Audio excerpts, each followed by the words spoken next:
নারী হইতে না চরিত্র লাগে, সুন্দর চেহারা তো বাজারেও পাওয়া যায়। কথাটা আসলে সত্যি। আমাদের সমাজে কিছু নারী আছে দেখবেন এরকম 2-3টা বাচ্চা আছে, এত সুন্দর সংসার, সেই সংসার ছেড়ে অন্য পরকীয়ায় আসক্ত হয়ে যায়, সেই সংসার ছেড়ে মানুষের সাথে চলে যায়। তো অনেক কথাই হবে, অনেক গল্প হবে, তার আগে আমার ইন্ট্রোটা দিয়ে নেই। So hello everyone, welcome back to my channel Naznin vlogs. তো আপনারা কেমন আছেন? আশা করতেছি ভালো আছেন। আলহামদুলিল্লাহ, আপনাদের দোয়া এবং আল্লাহর অশেষ রহমতে আমিও সুস্থ এবং ভালো আছি। আমার এই ভিডিওটা যে যেখান থেকে দেখতেছেন, কাছে দূরে, দেশে এবং দেশের বাইরে, সবাইকে জানাই অনেক অনেক ধন্যবাদ। তো আমার ভিডিওটা যদি কোনো অংশে ভালো লাগে, প্লিজ একটা লাইক দিয়ে সাথেই থাকবেন। এই যে এত সুন্দর সংসার, এত সুন্দর ঘরবাড়ি, এত সুন্দর করে পরিপাটি করে যত্ন করে রাখি, তো এই সংসার ছেড়ে কি আবার কারো কোথাও চলে যাইতে ইচ্ছা করবে বলেন? মরতেও তো ইচ্ছা করে না, তাই না? এত সুন্দর করে রাখি, এত সুন্দর যত্ন করে সব কিছু গুছিয়ে রাখি আমরা। তো কিছু কিছু নারী আছে দেখবেন, এত সুন্দর সংসার, এত সুন্দর বাচ্চা কাচ্চা, এত সুন্দর স্বামী, সব কিছু রেখে মানুষের প্রেমে পড়ে যায়, অন্য ছেলের প্রেমে পড়ে যায়, পরকীয়ায় আসক্ত হয়ে যায়, সব কিছু ছেড়ে চলে যায়। এদের যে মন মানসিকতা কীরকম কি আর বলবো। সবাই কিন্তু এরকম না, 50% থাকে এরকম, 50% ভালোই থাকে।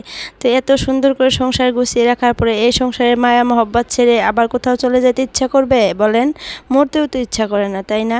তো যাই হোক, সকালে ঘুম থেকে উঠে সব কিছু পরিষ্কার করে নিতেছি, বিছানা টিছানা গুছিয়ে নিতেছি। আর পর্দাগুলো তো এখনও লাগানি হয়নি, আমার পর্দাগুলো সব এখনও দেখেন ভাঁজ করে রেখে দিছি, আর এখনও পর্যন্ত লাগাই নাই, লাগাবো ভাবছি। তো ওই বিছানাটা গুছিয়ে ফেললাম, এখন এই বিছানাটা গুছাই। কয়দিন যাবত 2টা বিছানা আমার গুছাইতে লাগে, আগে কিন্তু একটা বিছানা গুছাইলেই হয়ে যেত। তো ভাবতেছি এই বড় বড় কম্বলগুলো না আমি শুকিয়ে তুলে থবো, এখন একটু একটু গরম পড়ে গেছে।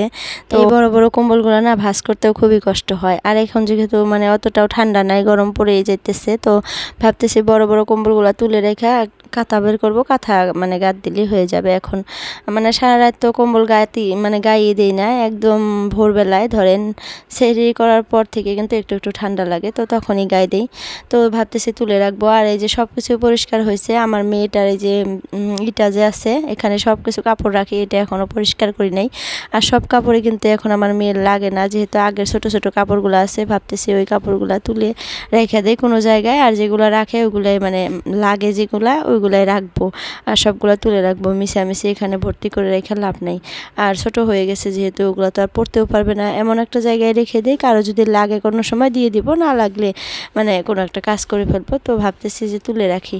আর এখন যেহেতু গরম পড়ে যেতেছে, তো ঠান্ডার কাপড়গুলোও কিছু গুছিয়ে রেখে দিব। তো এখানে আমার মেয়ের কিন্তু গরমের কাপড়, ঠান্ডার কাপড় সব কিছুই আমি এখানে রাখছিলাম। তো ভাবলাম যে ঠান্ডার কাপড়গুলো তুলে রেখে গরমের কাপড়গুলো রাখি। আর সব কিছুই কাল কাপড় পরিষ্কার করছিলাম, এই ফ্যান 2টা পরিষ্কার করতে ভুলে গেছিলাম মুছতে। তো আজকে ভাবলাম যে একটু মুছে নেই পরিষ্কার করে। আর এই ফ্যানগুলো না নোংরা হয়ে গেছে, মাঝে মধ্যে মুছি, অতটাও নোংরা হয়নি। এ দেখেন আমি মাঝে মধ্যে মুছি যেহেতু, তো একটু পরিষ্কারই আছে। তারপরেও আজকে ভাবলাম যে সব কিছু পরিষ্কার করছি যেহেতু, ফ্রিজটাও পরিষ্কার করি নাই, ওয়াশিং মেশিনটা পরিষ্কার করা হয় নাই কলেন দিয়ে। তো আর ফ্যান 2টা মুছে নিয়ে ভাবলাম যে ফ্রিজটা একটু পরিষ্কার করি। আর ফ্রিজের পাশপালে যে যে এই জায়গাটা থাকে না, এই জায়গাটায় এত নোংরা পানি জমা হয়, এত গন্ধ বের হয়। তো সেই পানিগুলো মাঝে মধ্যে আমি এরকম করে ছেঁকে ছেঁকে ফেলে দিয়ে পরিষ্কার করে নিই। তো আজকে ভাবলাম যে একটু তুলে ফেলে দিই। ফ্রিজের মধ্যে যে মাঝে মাঝে যে বরফগুলো জমা হয়, তো বরফগুলো জমা হলে যেদিন লাইন না থাকে, দেখবেন কারেন্ট না থাকে, সেই বরফগুলো গলে গলে গলে গলে পানি হয়ে ওই জায়গাটায় যায় পড়ে। আর সেই পানিগুলো যে এত গন্ধ, দুর্গন্ধ, আর সাথে এইটা ওটা মরেও থাকে দেখি ওই জায়গাটায়। তো হাত দিতে খুবই ঘৃণা লাগে। তো তার জন্য আমি একটা যে সুই দেয় যে ইঞ্জেকশনের সিরিঞ্জ দিয়ে তুলে নিলাম বুদ্ধি করে। তো সেখানে কিন্তু হাতেও ভরলো না, হাতেও লাগলো না। তো এরকম করে তুলে নিয়ে পরিষ্কার করে রেখে দিয়ে এখন ঘরটা ভালো করে ঝাড়ু দিয়ে নিয়ে পরিষ্কার করে। আর আমাদের এখানে কিন্তু মিস্ত্রি ভাইয়ারা আজকেও কাজ করতেছে, তো তারা না রোজা রাখে না। তো আমি ভাবছিলাম তারা রোজা রাখে, তো আজকে বলতেছে ভাবি আমাদেরকে না একটু চা দেন, আমরা রোজা রাখি না। তো তার জন্য চা বানাইতে আসলাম, চা রেডি করে নিয়ে তাদেরকে দিয়ে আসি। আর 6 জন মিস্ত্রি যেহেতু 1 প্যাকেট টস আর 2 প্যাকেট নিমকি দিলে হয়তো হবে, তারপরে একটু একটু করে খাবে। তো দিয়ে আসি। আর কোনো দিন চায় না, তারা যে রোজা থাকে না আমি জানি না, আর চায়ও না কোনো দিন। আগের মিস্ত্রিগুলোকে কিন্তু চা দিতাম, কিন্তু এরা যে রোজার দিন, তো ভাবি যে রোজা থাকে হয়তো, কিন্তু এরা রোজা থাকে না। তো আজকে বললো যে ভাবি আজকে লাস্ট কাম, আমাদেরকে একটু চা দেন। তো আমি বললাম আগের থেকে বললে আমি তো আগেও দিতাম, আমি তো জানি না যে আপনারা রোজা থাকেন না। তো বললো কিছু হবে না, রোজার দিন আপনি রোজা থাকেন তার জন্য বলি না। তো আজকে চা রেডি করলাম, আর এতগুলো জিনিস আমি নিতে পারবো না, যেহেতু ভাইয়াদেরকে যা বলি আয়সা নিয়ে যাবে, আর মেয়েকে কোথায় রেখে আবার এগুলো নিয়ে যাব। তো তাদেরকে চাটা দিয়ে এসে আবার চার বাসনগুলো আর আমার মেয়েকে খাওয়াইছি, সেই বাসনগুলো পরিষ্কার করে ধুয়ে নিতেছি। তো ধুয়ে পরিষ্কার করে নিয়ে তারপরে কাপড় আছে কিছু বাইরে, কাপড়গুলো তুলবো। তারপরে হলো ছেলেকে গোসল করাবো, মেয়েকে গোসল করাবো, কত কাজ, এত কাজকর্ম সারাদিন করেও না তারপরেও ভালো লাগে কেমন জানি, মনে হয় এই কাজগুলো করতে করতে একটা অভ্যস্ত হয়ে গেছি, মানে না করলে ভালো লাগে না, করলে ভালো লাগে। তো যাই হোক, তো আমাকে কিছু কিছু আপুরা কমেন্ট করে, খুব ভালো লাগে কমেন্টগুলো।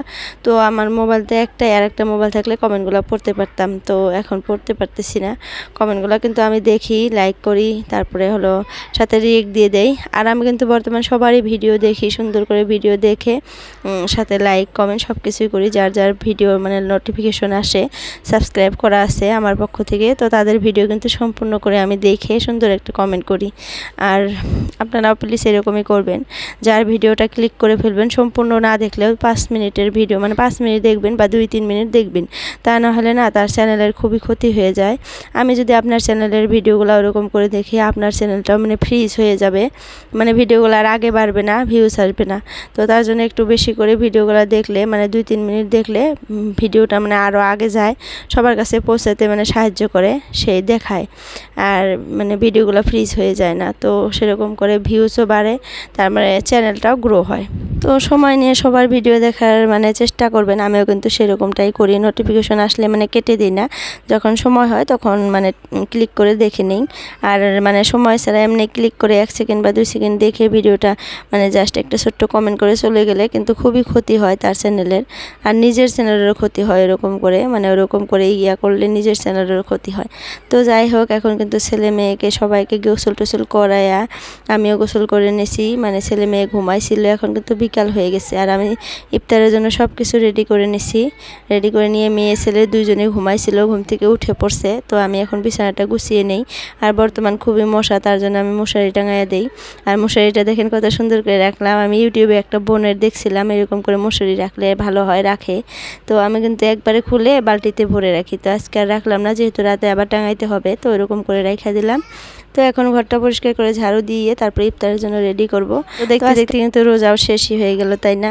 তো আজকের জন্য এতটুকুই বন্ধুরা। আমার ভিডিওতে যদি কেউ নতুন আছেন, প্লিজ চ্যানেলটা সাবস্ক্রাইব করে অল নোটিফিকেশনটা ক্লিক করবেন, আমার ভিডিও ছাড়ার সাথে সাথে আপনার মোবাইলে নোটিফিকেশন যাবে, আপনি দেখতে পারবেন। তো বাই বাই, আল্লাহ হাফেজ, সবাই সুস্থ থাকবেন, ভালো থাকবেন।